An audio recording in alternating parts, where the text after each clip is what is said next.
हम बकवास पर आपको खुशामदीद। खुद सर ड्रामे की अगली किस्त में आप देखेंगे कि शाज़मा जो हवाओं में उड़ रही थी कि शाहफेज जैसा मर्द इससे इतनी मोहब्बत करता है, इस बलबूते पर वो ज़ीशान को मुसलसल इग्नोर कर रही थी। ज़ीशान इस बात पर काफ़ी परेशान था कि शाज़मा इसके मैसेजेस का रिप्लाई नहीं कर रही, ना ही इससे फ़ोन पर बात कर रही है, बल्कि इसका फ़ोन घंटों बिज़ी रहता है।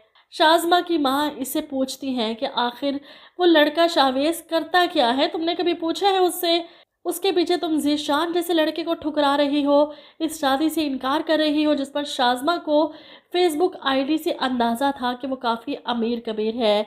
इसी वजह से मुस्कुराते हुए शाहवेज़ से पूछ ही लेती है कि आप करते क्या हैं? मैंने कभी आपके बारे में पूछा ही नहीं। और शाहवेज़ इसे सब बता देता है कि मैं अपने मामू के पास रहता हूँ। अपनी पढ़ाई ख़त्म होने के बाद उनका बिज़नेस जॉइन किया, जिस पर शाज़मा कहती है और वो घर? जवाब में शाहवेज़ कहता है वो तो मेरे मामू का है। यहाँ पर शाज़मा को जैसे 100 वॉट का करंट लगा हो। इसे यकीन नहीं आ रहा, घर तक इसका अपना नहीं, मामू के घर में रह रहा है, ख्वाब देख रहा है शाज़मा के। वो इसी वक्त वहाँ से उठती है। शाहवेज़ इसे पुकारता रह गया, बात तो सुनो, हुआ क्या है? लेकिन शाज़मा को तो जैसे होश आ गया हो, ये क्या कर दिया मैंने? वो गाड़ी में बैठी ज़ीशान की इतनी मिस कॉल्स, इतने मैसेजेस को देखकर परेशान है। अगर ज़ीशान को पता चल गया कि मैंने किसी और लड़के से चक्कर चलाए इस अरसे में, तो क्या वो फिर भी मुझसे वैसे ही मोहब्बत करेगा? फिर ये तो शाज़मा है ना, जिसे डरना आता ही नहीं। ज़ीशान को बताएगा कौन? ऐसे ही किसी ऐरे-गैरे के पीछे लगकर अपनी ज़िंदगी बर्बाद करने चली थी मैं। इधर ज़ीशान अपनी माँ के साथ मिठाई लेकर प्रमोशन की खुशी में शाज़मा के घर आता है। इसकी नज़रें शाज़मा को ही तलाश कर रही हैं, जो इस वक्त घर पर मौजूद नहीं थी।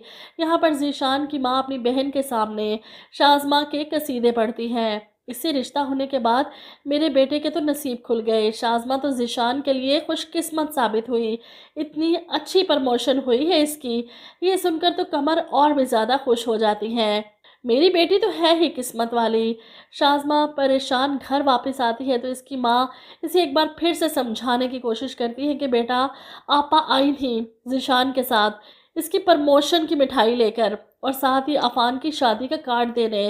जिस पर शाज़मा अपनी माँ के सामने अपना भरम रखते हुए कहती है, सिर्फ आपकी वजह से मैंने शाहवेज़ को इनकार कर दिया है, ज़ीशान से शादी करने को तैयार हूँ। और ये सुनकर तो कमर खुश हो जाती है। शुक्र है तुम्हें अकल तो आई। कितनी मोहब्बत करता है ज़ीशान तुमसे, इसका बस नहीं चलता तुम्हारे लिए क्या कुछ कर गुजरे। वहीं दूसरी तरफ आप देखेंगे कि ज़ीशान के बड़े भाई अफ़ान की शादी का फंक्शन है। इस शादी में शाज़मा बढ़ चढ़ कर हिस्सा लेती है, आगे आगे रहती है। इसे देखकर सोनिया भी अपनी जगह आंसू बहा रही है। इसे तो अम्मी अबू ने बताया था कि शाज़मा के तेवर ही नहीं, वो तो शायद ज़ीशान से शादी ना करे, लेकिन यहाँ शादी में शाज़मा और ज़ीशान को एक साथ लैला मजनू बने देख सब ही हैरान होते हैं, खासकर शाज़मा के मामू। बहरहाल शादी के अगले दिन ही अफ़ान खाने की टेबल पर अपनी माँ और ज़ीशान से कहता है, मैं तो ये सोच सोच कर परेशान हूँ कि शाज़मा जब इस घर में आएगी तो क्या हाल करेगी। इस पर ज़ीशान को बहुत गुस्सा आता है, आपको कोई प्रॉब्लम है शाज़मा से?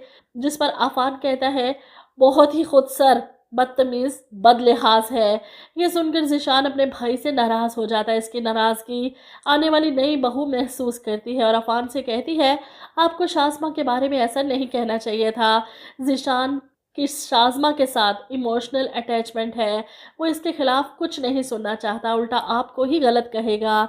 जिसके बाद आप देखेंगे कि ज़ीशान जल्द अज़ जल्द शादी की जल्दी मचाता है और यहाँ पर आप देखेंगे कि शाज़मा को मायूं बिठा दिया जाता है।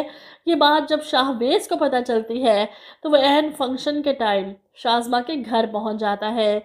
इसे डराने धमकाने से देखकर शाज़मा वाकई में डर जाती है, हाथ पकड़कर इसे घर से बाहर लाती है, तुम यहाँ पर क्या कर रहे हो? वो इसे बुरा भला कहती है तो जवाब पे शाहवेज़ को भी गुस्सा आता है, जितनी बेदर्दी से तुमने मेरा दिल तोड़ा है ना, मैं भी तुम्हें रुसवा करके छोड़ूंगा, तुम्हारे ससुराल वालों को तुम्हारे कारनामे बताऊंगा। यहाँ पर कमर अपनी बेटी के साथ शाहवेज़ के मुकाबले खड़ी इसको जवाब देती है, जाओ जो करना है कर लो, तुम क्या समझते हो हम तुमसे डर जाएंगे? शाज़मा भी माँ की शय मिलने पर चिल्लाती है, चलो निकलो यहाँ से कंगले फ्रॉडिये, ये शुक्र है कि तुम्हारी असलियत पहले मेरे सामने आ गई, कितना बड़ा धोखा दे रहे थे तुम मुझे। खबरदार मेरे आसपास भी दोबारा नजर आए तो।